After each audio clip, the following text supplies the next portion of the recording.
Hi was welcome to our channel. So YCP పరిస్థితి చూసుకుంటే చాలా మంది ఎమ్మెల్యేలు అక్కడ నుంచి రిజైన్ చేసి వేరే పార్టీలో చూస్తున్నాం, వలస వెళ్ళిపోతున్నారు, ఇన్ఛార్జీలు మార్చేస్తున్నారు.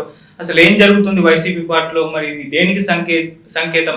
మరి నిజంగా చూసుకుంటే జగన్మోహన్ రెడ్డి గారు వచ్చే ఎలక్షన్స్ లో దాదాపు 60-70 మంది కొత్త వాళ్ళకి అవకాశాలు ఇచ్చే ఛాన్స్ ఉందని చెప్తున్నారు. సో సిట్టింగ్లు అంతా కూడా అక్కడ నుంచి వెళ్ళిపోయే అవకాశం ఉందని కూడా చెప్తున్నారు. మరి అసలు వైసీపీ పరిస్థితి ఏ విధంగా ఉందో తెలుసుకునే ప్రయత్నం అయితే చేద్దాం. సో ప్రజెంట్ మనతో పాటు సీనియర్ జర్నలిస్ట్ సురేష్ కల్లూరు గారు వారిని ఒకసారి అడుగుదాం. సార్ నమస్కారం. సార్ సార్ వైసీపీ పరిస్థితి చూసుకుంటే చాలా మంది వలస వెళ్ళిపోతున్నారు, రీసెంట్ గా కూడా చూసాం. ఏం జరుగుతుంది అసలు వైసీపీ పార్టీలో? ఇన్ఛార్జీలు మార్చేస్తున్నారు, కొత్త వాళ్ళకి అవకాశాలు ఇస్తామని చెప్తున్నారు. ఏంటి సార్ అసలు? ఆయుష్ గారు తెలంగాణ ఎన్నికల్లో కేసీఆర్ గారు ఎమ్మెల్యేలు అందరినీ కంటిన్యూ చేశారు, మళ్ళీ టికెట్లు ఇచ్చారు. ఒక 7-8 మంది మినహాయిస్తే మిగతా అందరికి కూడా మళ్ళీ అవకాశం ఇచ్చారు. ఆయన గతంలో కూడా అదే చేశారు, 2018లో కూడా. అప్పుడు సక్సెస్ అయ్యారు, ఇప్పుడు ఫెయిల్ అయ్యారు. బహుశా దీన్ని చూసో లేదంటే ఆయన రిపోర్ట్స్ సర్వేలు చేయించుకున్నారో జగన్మోహన్ రెడ్డి గారు తెలియదు. ఆయన దాదాపు ఒక 80 నుంచి 100 మందిని మార్చే అవకాశం ఉందని చెప్పి వార్తలు వస్తున్నాయి.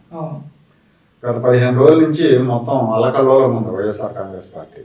ఎవరికి టికెట్లు ఇస్తారు, ఎవరికి ఎగ్గొడతారు, ఎవరిని జంబ్లింగ్ చేస్తారు, ఇది కూడా ప్రాబ్లమే. కొంతమందిని జంబ్లింగ్ చేశారుగా. ఫస్ట్ విడత, తొలి విడతలో 11 మందిలో ఆళ్ళ రామకృష్ణారెడ్డి ఏమో కంప్లీట్గా చేతేక మానుకున్నాడు, రిజైన్ చేశాడు. పార్టీకి శాసనసభ్యత్వానికి టికెట్ ఇవ్వమని చెప్పేసరికి మంగళగిరిలో సంతనూతలపాడు అతను కూడా లిఫ్ట్ చేశారు, ఆయనకి టికెట్ ఇవ్వమని చెప్పేశారు. ఎర్రగొండపాలెంలో ఉన్న ఆదిమూలపు సురేష్ మంత్రిని కొండేపి మార్చారు. వేమూరులో ఉన్న మంత్రి మేరు నాగార్జున సంతనూతలపాడుకి మార్చారు. ఇట్లా జంబ్లింగ్ కొంతమంది చేస్తున్నారు, కొంతమందికి డైరెక్ట్ గా లేదని చెబుతున్నారు. సుమారుగా ఒక 40 మంది ఎమ్మెల్యేలకి అవకాశం ఉండకపోవచ్చు నాకు తెలిసినంత వరకు. అట్లాగే ఇంకో 30-40 మందిని షిఫ్ట్ చేసే అవకాశం ఉంది, ఒక చోట నుంచి ఇంకో చోటకి. ఇక్కడ నీ మీద కొంత వ్యతిరేకత ఉంది కాబట్టి ఇంకో చోటకి నేను పంపిస్తాం, అక్కడి నుంచి ఇంకోళ్ళని ఇక్కడ పంపించడం, ఇవి కూడా చేస్తారని అనిపిస్తా ఉంది. ఇవన్నీ కూడా ఏంటంటే వీళ్ళు మీ మీద వ్యతిరేకత ఉంది, ప్రజా వ్యతిరేకత ఉంది కాబట్టి మిమ్మల్ని మారుస్తున్నాం అని చెప్తున్నారు. కానీ వాళ్ళు అనేది ఏంటంటే మేము నిమిత్త మాత్రమే, ఆయన ఎప్పుడు నన్ను చూసి ఓట్లు వేయండి అంటాడు, నాకేయండి అంటాడు. అంతా ప్లస్ వచ్చినా నాదే, మైనస్ వచ్చినా నాదే అన్నట్టు ఉండాలి కదా. ప్లస్ వస్తేనేమో ఆయనకును, మైనస్ వస్తే మాక. వ్యతిరేకత ఆయన మీద ఉంది, మా మీద వ్యతిరేకత లేదు అని వీళ్ళ వాదన. కాకపోతే ఈ చర్యల మూలంగా ఏంటంటే ఒకసారిగా క్రమశిక్షణ గాడి తప్పింది. అంతకుముందు జగన్మోహన్ రెడ్డికి వ్యతిరేకంగా మాట్లాడాలన్నా, పార్టీ నిర్ణయాన్ని ధిక్కరించాలన్నా ఉనికిపోయేవాడు వైసీపీ నాయకులు. ఇవాళ అందరూ ఇంకోటి ఏంటంటే ఎలక్షన్ కూడా దగ్గరకు వచ్చిందిగా, ఇంకో 4-5 నెలల్లో ఎలక్షన్ ఉంది. ఇంక 4 నెలలు నువ్వేం బిగుతావు నన్ను అనేది కూడా వస్తుంది. సో బయటపడిపోతున్నారు. కొంతమంది అయితే ఇవ్వకపోతే ఇస్తే ఒక దండం, ఇవ్వకపోతే 2 దండాలు అంటున్నారు. ఎందుకంటే ఆల్రెడీ అలాగే ఓడిపోయేదానికి మళ్ళీ 40-50 కోట్లు ఖర్చు పెట్టి డబ్బులన్నీ బాగొట్టుకోవడం దేనికి, శుభ్రంగా దప్పుకుంటే అయిపోద్దిగా, డబ్బులు మిగులుతాయి కదా అనే దీనిలో కొంతమంది ఉన్నారు. సో ఇప్పుడు చూస్తే మనకి ఇప్పటికే చాలా మందికి చెప్పేశారు, మనం చూస్తా ఉన్నాం, ఎంపీలను కూడా డబ్బులు అడుగుతున్నారు, 100 కోట్లు 200 కోట్లు డిపాజిట్ చేయండి లేకపోతే టికెట్ లేదని చెప్తున్నారని చూస్తా ఉన్నాం, వార్తలు వస్తాం. కాబట్టి ఈ ప్రయోగం సక్సెస్ అవుతుందా అంటే పరిస్థితి అయితే సక్సెస్ అయ్యే పరిస్థితి అయితే లేదండి, కనపడలేదు. ఇది ఫెయిల్ అయితే ఉంది. ఎందుకంటే అదేదో సామెత చెప్పినట్టు ఉన్నది పోయి అన్నీ పోయి అన్నట్టు అయిపోయింది అనమాట. ఇప్పుడు తెచ్చిపెట్టిన కొత్తవాడు ఈ 2-3 నెలల్లో లోకల్ వాళ్ళతో మింగిల్ అయ్యి ఓటర్స్తో చేసుకోవాలంటే కష్టం. అదే పాత ఎమ్మెల్యే అయితే ఏదో తంటాలు పడతాడు, మళ్ళీ టికెట్ ఇస్తే మాట్లాడుకుంటాడు, చేసుకుంటాడు. అప్పుడు కూడా తెలుస్తుందని చెప్పలేము. ప్రభుత్వం మీద వ్యతిరేకత ఉంటే ఎంత మగాడిని నిలబెట్టినా ఓడిపోతారండి. వ్యతిరేకత లేనప్పుడు ఏంటంటే ఎంత బలహీనుడిని పెట్టినా అతను గెలిచే అవకాశం ఉంటుంది, పార్టీ వైపు ఉంటుంది. యాక్చువల్ రిజైన్ చేసిన చాలా మంది కూడా టీడీపీ పార్టీ కంటే జనసేనలో చేరుతున్నారు. రీసెంట్ గా 2 చేరారు, ఇంకొంతమంది కూడా టచ్ లో ఉన్నా అని చెప్తున్నారు. టీడీపీ ఎందుకు తీసుకోవట్లేదు, జనసేన ఎందుకు తీసుకుంటుంది? ఫస్ట్ రీజన్ ఏంటంటే టీడీపీ ఫుల్లీ ప్యాక్డ్ అండి. టీడీపీలో లీడర్స్ ఉన్నారు, ప్రతి కాన్స్టిట్యున్సీకి ఒక ఇన్ఛార్జ్ ఉంటాడుగా, ఓడిపోయిన ఎమ్మెల్యేనో లేకపోతే ఎవరో ఒకరు. కాబట్టి అదొకటి రీజన్ టీడీపీ. రెండోది ఏంటంటే వీళ్ళలో కొంతమంది మీద ఎలిగేషన్స్ ఉన్నాయండి. కొంతమంది అరాచకంగా తిట్టారు, కొంతమంది అరాచకంగా తిన్నారు. అదంతా దాని మీద తెలుగుదేశం ఫైట్ చేసింది. వాళ్ళ మీద లోకల్గా కావచ్చు లేకపోతే జిల్లా స్థాయిలో కావచ్చు. అలాంటి వాళ్ళని మళ్ళీ ఇప్పుడు పార్టీలోకి తెచ్చుకొని నిన్నటిదాకా మనం ఫైట్ చేసిన వాళ్ళని తెచ్చి మళ్ళీ మన ఎత్తులు రుద్దారని కార్యకర్తలు కూడా ఫీల్ అవుతారు. అది చాలా బూమరాంగ్ అవుతుంది. ఇవాళ వైసీపీ నిన్నటిదాకా వాడు అరాచకం చేసినట్టు ఉంటాడండి, అక్కడ మద్దతులు చేసి ఉంటాడు వైసీపీ వాడు.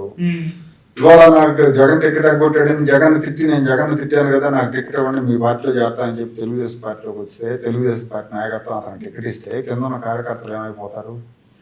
మమ్మల్ని చంపినోడు తెచ్చి మన ఎత్తున పెట్టామంటారు కదా. కాబట్టి ఆలోచించి వాళ్ళు అదే వచ్చే వాళ్ళందరినీ తీసుకోకూడదు, వాళ్ళలో ఆరోపణలు లేని వాళ్ళని తీసుకున్నాం, పెద్దగా వ్యతిరేకత లేని వాళ్ళని తీసుకున్నాం అనే దీనిలో ఉన్నారు. అప్పుడు కూడా వాళ్ళకి టికెట్ హామీ ఇవ్వట్లేదు. కొంతమందికి ఎక్కడన్నా 10 మంది వస్తే ఒకరికి ఏమైనా ఇస్తారేమో, ఒకరికో ఇద్దరికో, అందరికీ అయితే ఇవ్వడం. ఒకరిద్దరు కొంచెం మంచి పేరున్న ఎమ్మెల్యేలతో డిస్కషన్స్ జరుగుతున్నాయి తెలుగుదేశం పార్టీ నాయకత్వం వాళ్ళు ఏంటంటే మేము వస్తాం మాకు టికెట్ ఇవ్వండి, వాళ్ళు క్లీన్ చిట్ ఉన్న వాళ్ళకి ఇచ్చే ఉద్దేశంలో కూడా ఉన్నారు వీళ్ళు. అట్లా కాకుండా ఇప్పుడు వెల్లంపల్లి శ్రీనివాస్ ఉన్నాడు, ఎగిరి పడ్డాడు, చంద్రబాబు నాయుడిని అడ్డగోలుగా తిట్టాడు. అశోక్ గజపతిరాజు మామూలుగా ఆయన ఎవరు తిట్టరు, అశోక్ గజపతిరాజు గారిని ఆయన్ని వెలవా అన్నాడు, బూతులు తిట్టాడు. వెల్లంపల్లి శ్రీనివాస్ ఏంటి, అతని స్థాయి ఏంటి, అతను ఇదేంటి, అశోక్ గజపతిరాజు లాంటి వాడిని పట్టుకొని తిట్టేశాడు. హౌస్ లో లోకేష్ మీదకి వెళ్ళాడు కొట్టడానికి. కౌన్సిల్లో రాజధాని 3 రాజధానుల బిల్లు వచ్చినప్పుడు గొడవ జరిగినప్పుడు అనిల్ కుమార్ యాదవ్ వెల్లంపల్లి శ్రీనివాస్ ఇద్దరు దూసుకెళ్లారు. ఈయనైతే దాదాపు దగ్గరికి వెళ్ళాడు వెల్లంపల్లి శ్రీనివాస్. మధ్యలో దీపక్ రెడ్డిను బేదా రవిచంద్ర ఇద్దరు వచ్చి నెట్టేసరికి వెళ్ళిపోయాడు. అలాంటి వాళ్ళని అటు తీసుకుంటారు, తీసుకోరు కదా. కాకపోతే ఇక్కడ ఏంటంటే వీళ్ళందరూ కూడా ఇంకో ఆప్షన్ జనసేన కనపడుతుంది. జనసేన వాళ్ళకి ఏంటంటే లీడర్స్ అందరూ పెద్దగా లేరు. మనకి జనసేన అంటుందనే పవన్ కళ్యాణ్ గారు, ఆ తర్వాత నారాయణ మనోహర్, ఆ తర్వాత ఎవరు విజయవాడలో ఉంటే పోతిన మహేష్, వైజాగ్ లో ఉంటే ఇప్పుడు అక్కడ కార్పొరేటర్ ఒక ఆయన ఉన్నారు గట్టిగా పనిచేస్తున్నారు. అట్లా కొద్దిమంది కనిపిస్తారు. మిగతా వాళ్ళు ఎవరు ఎమ్మెల్యే రేంజ్ నాయకులు మనకి లేరు కాబట్టి వాళ్ళకి అవసరం అవుతుంది. వాళ్ళు కూడా నాకు తెలిసి అందరినీ తీసుకోరండి నాకు తెలిసి. ఎందుకంటే ఇప్పుడు ప్రకాశం జిల్లాలో ఒక నాయకుడు ఉన్నాడు, ఆయన ఇప్పుడు వైసీపీలో ఉన్నాడు. ఆయన కూడా ఏదో జనసేనలో జేర్ టికెట్ తెచ్చుకోవాలనే ఆలోచనలో ఉన్నాడు. కానీ ఆయనకి ఇస్తే తెలుగుదేశం వాళ్ళు ఒప్పుకోరు, సేమ్ జనసేన వాళ్ళు కూడా ఇవ్వడానికి సిద్ధంగా లేరు. అట్లా అందరికీ ఇవ్వరు వాళ్ళు కూడా. మేబీ కొంతమందికి అవకాశం ఇస్తే ఇవ్వచ్చు. సార్, ఈ బూతులు తిట్టించే కార్యక్రమం ఏదో జగన్ గారు కావాలని ప్లాన్ చేసినట్టు కూడా కొన్ని వార్తలు వస్తున్నాయి. అంటే విపరీతంగా వీళ్ళపైన విమర్శలు చేయించి ఏ పార్టీలోకి వాళ్ళు వెళ్లకుండా ఉండే అది. అవును బూతులు అనేది మొదట ఏంటంటే నాయకుడు బూతులు తిడితే ఊరుకోడు, దండిస్తాడు, మందలిస్తాడు అనే భయం ఉంటే ఏ నాయకుడు తిట్టడండి.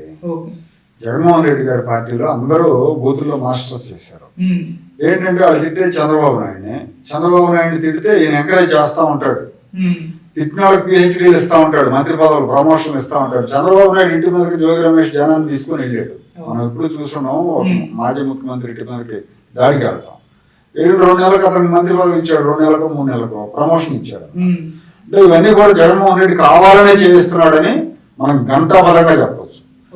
జగన్మోహన్ రెడ్డి తిట్టిస్తాడు, జగన్మోహన్ రెడ్డి స్క్రిప్ట్ పంపిస్తాడు, జగన్మోహన్ రెడ్డి ఏం బూతులు తిట్టాడో కూడా రాయించి పంపిస్తాడు అనమాట. మన గతంలో కొంతమంది పార్టీ మారిన వాళ్ళకి నాకు తెలిసి, నేను మళ్ళీ పేర్లు చెప్పను, నాకు ఒక నాయకుడికి, పార్టీ మారిన నాయకుడికి స్క్రిప్ట్ పంపారు చంద్రబాబుని బూతులు తిట్టమని. ఆ నాయకుడు చంద్రబాబుకి చాలా క్లోజ్ గా ఉండేవాడు అప్పట్లో.